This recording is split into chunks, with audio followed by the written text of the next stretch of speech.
Now, he's a publicity hound who some claim make a living by peddling hate, but according to his supporters, he's a champion of free speech. British-born American agitator Milo Yiannopoulos has gathered a following of critics and fans on his journey to being a notorious internet troll. The lines are blurring between hate speech and free speech. Milo Yiannopoulos has found his calling. A former senior editor for the fringe right American news site Breitbart News, Yiannopoulos was forced to leave after allegedly condoning pedophilia. Some of those relationships between younger boys and older men, the sort of coming-of-age relationships, the relationships in which those older men help those young boys to discover who they are. It's a claim he's denied. His is a career built on divisiveness. He's dismissed concerns about America's college rape culture, calling it a campaign squarely aimed at undermining masculinity, and banned from Twitter for inciting a harassment campaign against African-American actress Leslie Jones. He's called feminism an ugly sociopathic cancer, publicly disparaged a transgender student, and supporters of the Black Lives Matter movement. Black Lives Matter doesn't really care about black lives. It's, as we'll discuss shortly, more of a movement for attention, money, and, like most activism, more money. He's anti-Muslim, anti-immigration, and fiercely pro-Trump. He denies he's a white nationalist.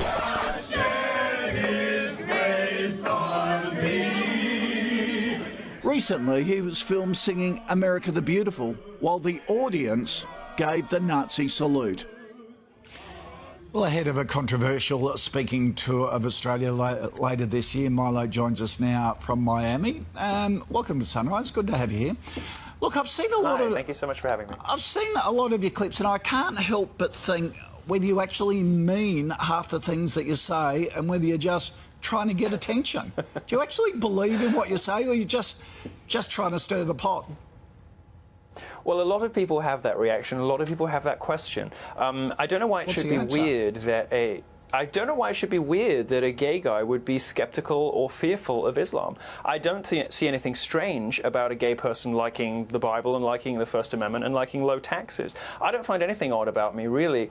In order to find me peculiar or strange, or in order to think that perhaps I'm putting it on, you have to sign up to this idea of identity politics, which suggests that just because somebody is black or gay or a woman, they have to have particular political or ideological positions. I reject that idea. Well, I don't care whether you're gay or whatever. I'm just saying, you know, some of the things are just so outrageous, and the way you put them, I think, is he like a real-life Borat that's just out there to make fun of everyone and what do you think's outrageous? What do you think that I've said is outrageous? Well, give me something and perhaps I can explain it for you. You've called rape culture a fantasy. You've likened feminism to cancer. You've said that women on the pill don't look right, they don't talk right, but you suggest that we don't... Well, all those things are true. OK, you said that all those things are true. Do you really believe it, though? Rape culture on American college campuses... you know, to say that there is a rape culture implies that there is a system or an environment which encourages rape. That doesn't exist on American college campuses. And just to believe in the statistics that feminists peddle, that's 1 in 4, 1 in 5 women is going to be sexually assaulted in her time on campus, you'd have to believe that American college campuses have rape rates that approach those of the Congo, where rape is used as a weapon of war. We don't reward rapists in our society. We put them in prison. On the feminism question, women agree with me. 4/5 of American women do not describe themselves as feminists, and just 7% of British women describe themselves as feminists. I would imagine that Australia, being a very sensible country, would share those views too. It's only journalists who insist on political positions and insist on feminism in public. Actual people at home agree with me. I've heard you say that with almost every interview that I saw you do. But on your statement... then you should ask different questions, darling. I'm just about to. You've said that women on the pill don't look right and don't talk right, but you don't suggest that we replace the pill with anything, because you say we need the kids to breed enough to keep the Muslim invaders at bay. I'm just not sure why you want to be hurtful rather than just have a reasoned debate. Can't you get the same outcome?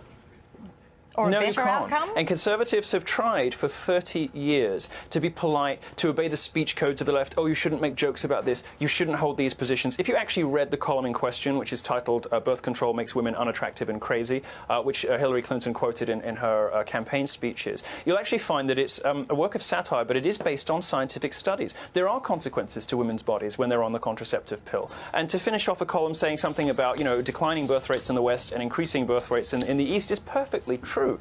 A lot of the thing that people get upset about more than anything else is inconvenient truths. Things that people don't like you to say is stuff that they kind of know is real, but you're just not supposed to say in polite society. Well, my function in culture, my purpose, if you like, is to say those things that other people either aren't able to or don't feel willing to do, because I want to be a fire starter. I want to blow open the fire doors. I want to, to instigate debate. And other people then can take that wherever they choose. I don't want everyone to be like me, but it's very important that some people are like me in a culture of stultifying political correctness, where people are worried about making the wrong jokes, worried about having the wrong opinions, and worried even in citing the wrong studies. OK, well, you're touring later this year. Thanks very much for joining us. Thanks, Milo. Thank you. Thank you so much. And I rest my case from the very first question.